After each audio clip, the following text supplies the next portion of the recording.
So, welcome back to Fun with Physics. A new topic, we're going to talk about sound. You all know about sound. You know how to make sound.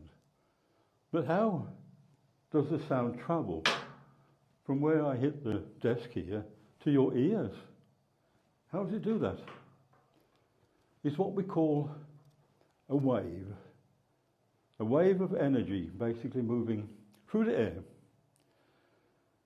And for the case of sound, it is a longitudinal wave, different to light, which we'll talk about later, which is a transverse wave.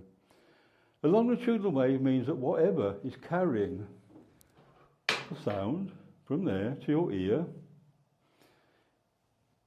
is being transferred by a wave which changes in the direction along the direction to you. It is what we call a pressure wave. I can do this by compressing the air, rarefracting the air, compress, rarefract, compress.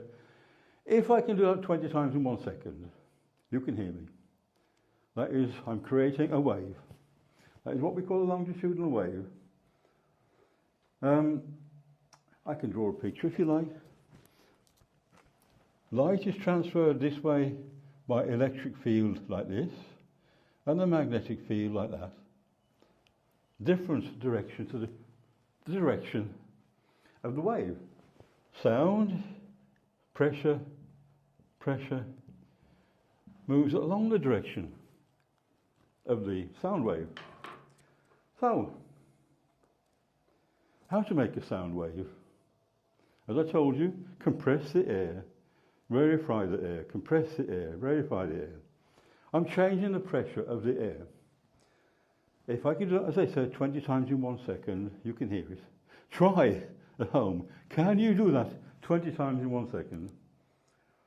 So, there is a pressure wave moving from here to your ear. Can I show this pressure wave? Can I do that? Well, I have tied here a piece of cotton wool and also a piece of tissue paper. And I'm now going to make a sound, and you watch, they will move.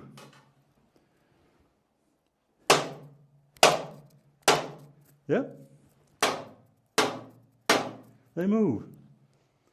That is the air pressure, which I'm making by hitting the tin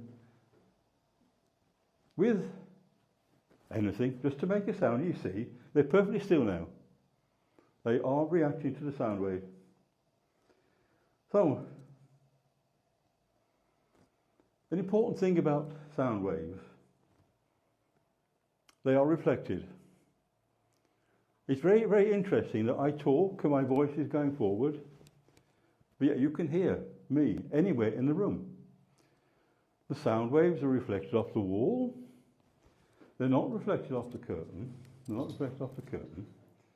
Soft material does not reflect sound. Hard material like the wall does. Important if you're designing an opera house. So, why can I not hear the reflection of sound in this room? You know, reflection of sound is called an echo. Why can I not hear the echo in this room? I have given you the information to solve this problem. Thank you.